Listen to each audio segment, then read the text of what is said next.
15টা সুন্নত মুখস্থ রাখতে হবে। 1 নাম্বার সুন্নত ফজরের সালাত জামাতে পড়তে হবে। 2 নামাজ মুনাফিকদের কাছে সবচেয়ে কঠিন, একটা হচ্ছে ফজরের নামাজ আর একটা এশার নামাজ। 2 নাম্বার সুন্নাহ হচ্ছে আসওয়াক, মেসওয়াক করা।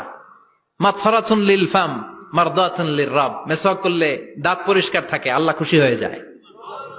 বিশ্বনবী বলেছেন যদি আমার উম্মতের জন্য কষ্ট না হতো প্রত্যেক নামাজের আগে মেসওয়াক করা আমি ফরজ করে দিতাম।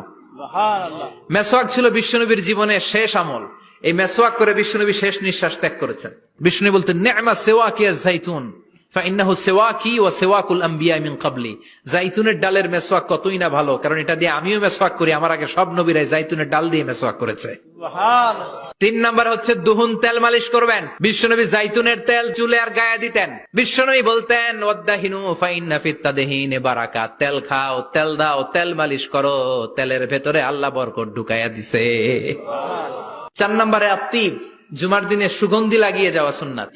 বিশ্বনবী বলতেন এই দুনিয়ার 3টা জিনিস আমার কাছে সবচাইতে প্রিয়। হুব্বিবা ইলাইয়া মিন দুনিয়াকুম সালাস, 1 হচ্ছে আন-নিসা, নারীদেরকে আমি পছন্দ করি। 2 হচ্ছে আত্তিব, সুগন্ধি লাগাতে আমি পছন্দ করি।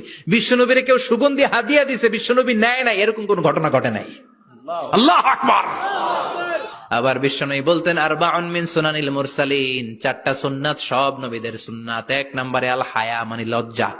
আরেক বর্ণনা এসেছে আল খিতান মানে সুন্নাতে খাতনা, এটা সব নবীদের ছিল। আর সেওয়াক, সব নবীরা মেসওয়াক করেছেন। আত্তিব, সব নবীরা আতর লাগিয়েছেন। আর নিকাহ, সব নবীরা বিয়েও করেছেন। চিল্লায় পড়েন আল্লাহু আকবার। আল লিবাস আহসানা সিয়াব, সুন্দর জামা পরা, নট নেসেসারি যে নতুন জামা হতে হবে। পুরাতন জামাও ধুয়ে আয়রন করে পরলে একটা সৌন্দর্য আছে না নাই? ইন্নাল্লাহা জামিল ওয়া ইউহিব্বুল জামাল, আল্লাহ নিজে সুন্দর, সৌন্দর্যকে আল্লাহ পছন্দ করেন। এরপরে ইকসারুস সালাহ আলান নবী, বিশ্বনবীর উপর বেশি বেশি দুরূদ পড়া।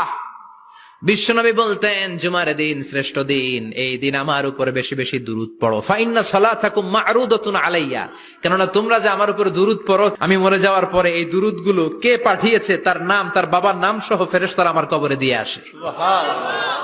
সাহাবারা বললেন ইয়া রাসূলুল্লাহ কাইফা সালাতুনা মা'রুদাতুন আলাইক, আপনি মরে যাওয়ার পরে আমাদের দুরূদ কেমন করে আপনি দেখবেন? ওয়াকাদ আরিমতা, আপনি তো পচে গলে মাটির সাথে মিশে যাবেন। বিশ্বনবী বলেন ইন্নাল্লাহা হাররামা আলাল আরদি আন তাকুলা আজসাদাল আম্বিয়া, নবীদের লাশকে খেয়ে ফেলা, নবীদের লাশকে পচিয়ে ফেলা জমিনের সব মাটির জন্য আল্লাহ হারাম করে দিয়েছে। এরপরে বিশ্বনবী বলতেন জুমার দিনে সূরাতুল কাহাফ পড়বা, কাহাফ পড়া সুন্নাহ। বিশ্বনবী বললেন সূরাতুল কাহাফ যে তেলাওয়াত করবে ইয়াকুনু লাহু নূর, এই সূরাতুল কাহাফ কিয়ামতের দিন তার সামনে বিশাল একটা আলো হয়ে আসবে। এই আলো দিয়ে পুলসিরাত পার হয়ে ওই বান্দা জান্নাতের ভেতরে ঢুকে যাবে। আবার বিশ্বনবী বলেন যারা সূরাতুল কাহাফের প্রথম 10 আয়াত তেলাওয়াত করবে জুমার দিন, শেষের 10 আয়াত যারা জুমার দিন তেলাওয়াত করবে, দাজ্জালের ফিতনা থেকে তাদেরকে মুক্ত রাখবে কে? এরপর আত-তাবকির ইলাল মসজিদ, মসজিদে আগে আগে যাওয়া সুন্নাত। আগে যিনি যাবে উনি কি পাবে? তারপরে গরু, তারপরে বকরি, তারপরে মুরগি, মুরগির পরে ডিম না আন্ডা? আন্ডা। আল মাশিউ আলাল ইকদাম, বিশ্বনবী বললেন হেঁটে হেঁটে জুমার নামাজে যাওয়া সুন্নাহ। প্রতি কদমে কদমে আমলনামায় সওয়াব দিয়ে দিবে কে? এরপরে বিশ্বনবী বললেন আদামু তাখাত্তি রিকাবান নাস, মানুষের ঘাড় ডিঙ্গিয়ে সামনে না যাওয়া সুন্নাহ। অনেকে জুমার দিন আসে সবার শেষে বসতে চায় সামনে, এরকম ডাকাইত আছে না নাই?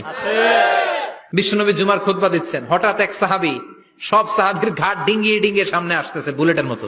বিশ্বনবী বললেন থামো, এজেলেস বসো মিয়া, ফাকাদ আযাইতা ওয়া আনাইতা, আসছো দেরি করে আবার মুসল্লিদেরকে কষ্ট দিচ্ছ।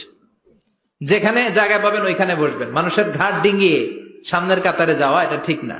এরপরে বিশ্বনবী বললেন দুখুলুল মসজিদে রাকাতাইন, জুমার নামাজের দিন মসজিদে ঢোকার পরে 2 রাকাত পড়া সুন্নাত। কয় রাকাত? 2 রাকাত। এরপরে বিশ্বনবী বললেন ইনসাত, চুপ থেকে খুতবা শুনবা। তাহলে জুমার নামাজে কথা বলা যাবে না, কেউ কথা বললে চুপ করো, এই কথাটাও বলতে বিশ্বনবী নিষেধ করেছেন। চিল্লায় বলেন ঠিক কিনা? এরপরে মজার একটা কথা বিশ্বনবী বলেছেন জুমার নামাজ পড়তে যেয়ে যদি কারো ঘুম আসে জায়গা চেঞ্জ করে বসো। পুরো মসজিদের ডানে বায়ে রহমতে ঠাসা, খালি ঘুম আর ঘুম, আছে না নাই? ঘুম আসলে কি করবেন? উঠে যাবেন, উঠে জায়গা চেঞ্জ করবেন, পানির ঝাপটা দিবেন, ঘুম দূর করে দিবে কে? তারপরে বিশ্বনবী বললেন জুমার দিন দোয়া করলে কবুল হয়। এটা কখন? অনেক ইখতিলাফ আছে, বেশিরভাগ মুহাদ্দিসিন বলেছেন জুমার দিন আসরের নামাজের পর থেকে মাগরিবের আগ পর্যন্ত, বিশেষ করে মাগরিবের আগের আধা ঘন্টা, এই সময় আল্লাহর কাছে বান্দা যদি কিছু চায় এই দোয়া আল্লাহ ফিরিয়ে দেয় না। এই 15টা সুন্নাত আমল করা যাবে তো? সবাই রাজি?